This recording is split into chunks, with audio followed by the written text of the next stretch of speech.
Wonder about the future and how you'll be working and learning? Welcome to You in 2042, the future of work, with your host, Danielle Wallace. Hello and welcome to You in 2042, the future of work. Karen, can you tell us a little bit about yourself?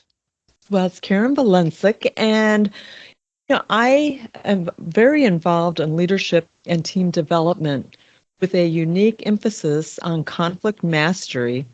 And my work is really informed by the martial art of Aikido, so it's very unique in terms of conflict mastery. And with that, I could see such a need because we've seen so much change in workplaces and how people interact with each other. And it feels like that workplace conflict, interpersonal issues, these are all on the rise.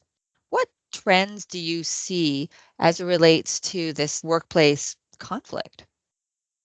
Recently in the headlines, the head of HR for SHRM, he actually spoke at a gigantic conference, and his topic was around how damaging incivility is and how employers really needed to get a handle on that.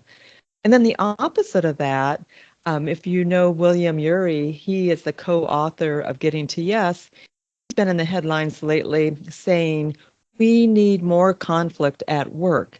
And so, that they seem like opposites, but actually what we really need is we need to understand conflict. And it's essential for our development, for innovation, all of that. Most people don't handle conflict very well. A lot of people avoid it like the plague, or they overly engage in it. And there's an art to being involved in conflict, and I call that conflict mastery. Yeah. So, and I don't see conflict going away at all. I see the way the employment rates are actually today, as we look at it. Employers need to retain good people. How do managers, how is that conflict handled within the organization?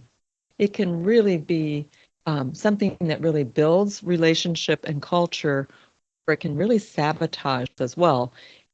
And what I find is people really understand and know how to engage with conflict.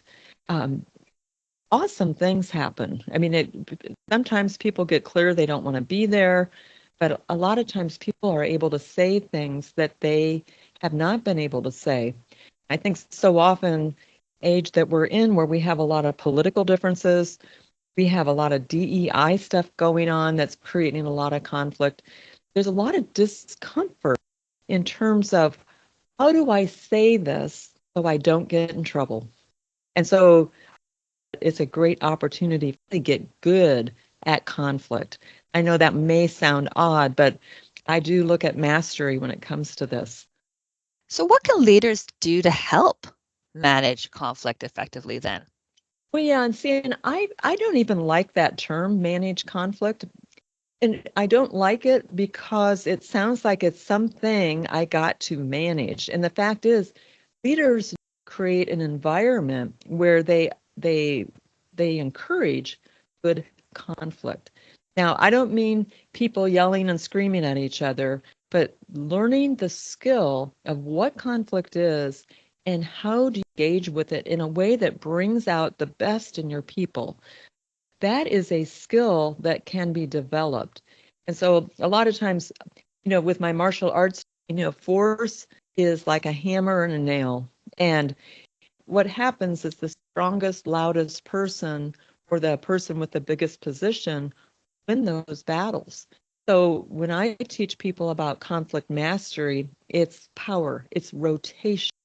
And so what happens is you don't create more resistance, create engagement. They want to contribute more. They want to stay. So I see conflict mastery as something that leaders need to spend time developing their skills in how to do that. It's essential. I don't use the term management. And actually reconciliation too, I like a little bit better, but it's like conflict mastery because you got to have it. It's a given. That's really neat. So, Yeah. conflict mastery, I like that. Yeah. How can conflict then be a catalyst for this innovation and collaboration that you allude to? Well, so I often use this example. So we have two people, and they're really smart people. They've got great ideas, great history. One of them is convinced that blue is absolutely the best way to go. The other person is convinced that green is absolutely the best way to go. They can get caught in this either or thing where one person's got to win. And when you can really think about conflict mastery, that's when they have the ability to engage and ask questions of each other. Tell me about green. What's your experience? What are the advantages?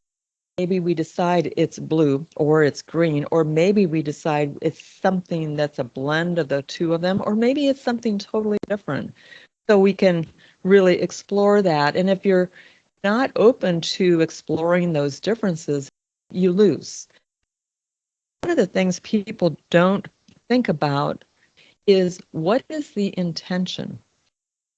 What is the intention? And so, is it to provide the best patient care? Is it to come up with the most unique innovation?